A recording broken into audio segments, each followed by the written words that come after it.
On January 4th, 2023, the Enoch City Police Department in Utah received a welfare check call from a concerned woman. The caller reported she had been unable to reach Torsa Haight, 40 years old. Torsa had missed an online appointment, something that had never happened before. She was in the middle of a tense divorce from her husband, Michael Haight, 42, who had a history of abuse and extreme control. Torsa had previously said she didn't feel safe living with Michael, but since he refused to move out, she was forced to stay in the same house until the divorce was finalized. The caller feared that something terrible had happened. Enoch Police Department, what's your emergency? Hi. I'm really worried about my friend Torsa Haight. I haven't been able to reach her since yesterday. Okay, ma'am, can you tell me a little more? When was the last time you spoke with her? Yesterday morning. We were supposed to have an online meeting later that day, but she never showed up. That's really not like her. Has she ever gone this long without answering you before? Never. She always answers, especially now. She's been going through a really rough divorce with her husband, Michael Haight. All right. Do you know if he's at the residence too? Yes, he is. She told me he refused to move out, even after she filed for divorce. She said she didn't feel safe, but she had nowhere else to go. Did she ever mention any threats or violence? Yes. She said he's been controlling, angry, and she was scared something might happen. All right, ma'am. We're sending officers to her address now for a welfare check. Can you stay on the line in case we need more details? Yes. She said he's been controlling, angry, and she was scared something might happen. Enoch City Police Department. Anybody else? We got another one deceased right here. Police department received a call from an unnamed woman who told dispatch that someone known to her, Torsa Haight, had missed an online appointment. Although only an hour had passed, the caller explained that she couldn't get in touch with her via other means. Usually that would worse with her seemed to be ex-husband, Michael. The marriage had been on the rocks for a while leading up to the call because Michael had been abusive towards Torsa and allegedly to their eldest daughter, Macy. Given the circumstances, that Torsa had explained to the person who eventually called police that she didn't feel safe in Michael's presence and that she had to live in the same house as him until they divorced because he refused to move out, it meant that harm may have not only come to Torsa but her oldest daughter Macy as well. So it's no surprise that the call was made.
And these people you said come out of Hurricane? Laverkin, maybe? Laverkin Hurricane? We can see if there's anybody else at that office. I'll have someone go by it. It appeared as if no. Two officers, Humphrey and Roy, were dispatched to the Haight family's home in a quiet residential area of Enoch City. They knocked on the door several times, but no one answered. There were no sounds, no signs of movement inside. When they checked around the house, everything appeared to be securely locked. At that moment, police received additional information from the Cedar City Police Department. Michael Haight, the husband, had not shown up for work that day, could not be reached, and his children had not attended school. The situation was starting to look suspicious. A close family friend was called to the scene. This person had a key to the house and entered together with the police. The moment they stepped inside, a strong stench of blood and decay filled the air. The house was silent, dimly lit. The officers drew their flashlights and began checking each room one by one.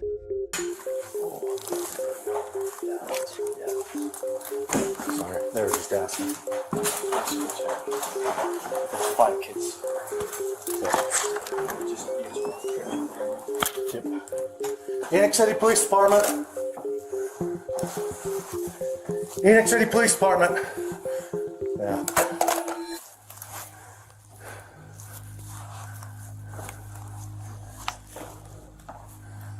There's gonna be other kids. I got you back.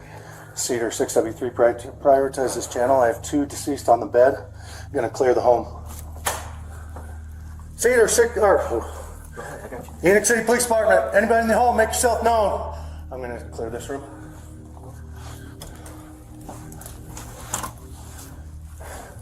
Nobody.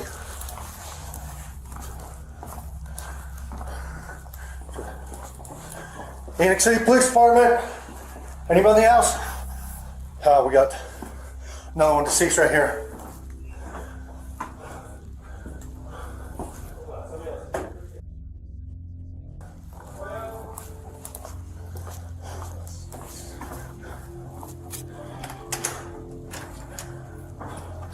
Where have you gone? We need to clear the house. Clear here. We have one more deceased in this bed. Appears to be a gunshot to the face. Check in this room back here.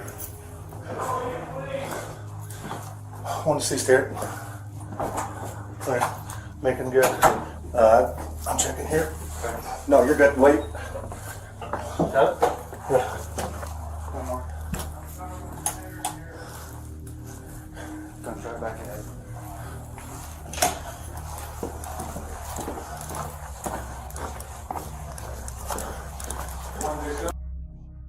That's the head. Boys, get down here, make yourself known. 2, 4, 6. Hold right there, Chief. Enoch City Police Department. One more up top, blood on the bed.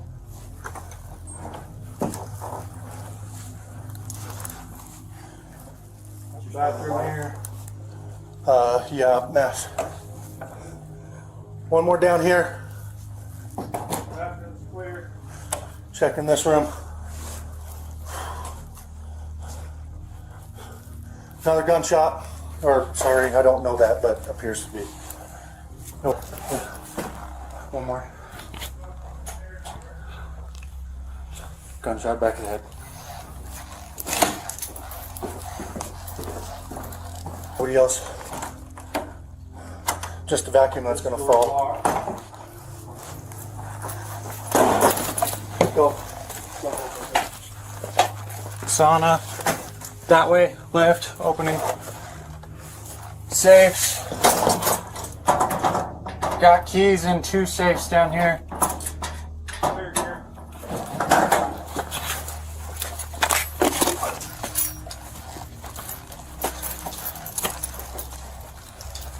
Go to the left. Chief, I got you. Assuming this is outside.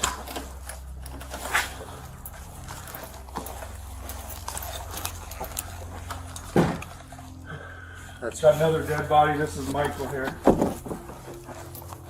Open one door, Chief, hold on. Go ahead, 671.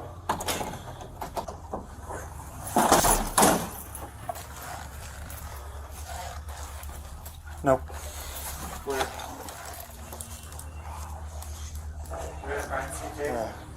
Cedar. Premises is clear.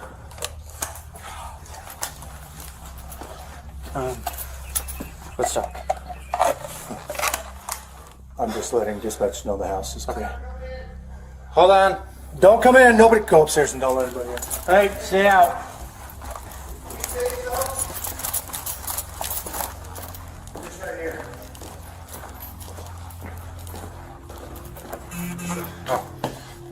We need crime scene tape. Start fencing off everything. You got some in your car? No. 'Cause I can't. Call Gary. Okay, no problem.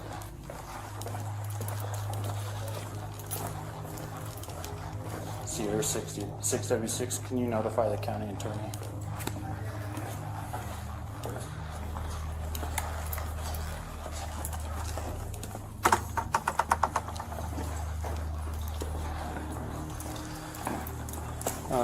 Hey, yeah. I got Travis calling Gary, so we can get things. Yeah, and I was just with Gary, so Do hopefully you have any crime scene tape in your truck? I do. Let's keep everything as pristine as we can. We'll section this off.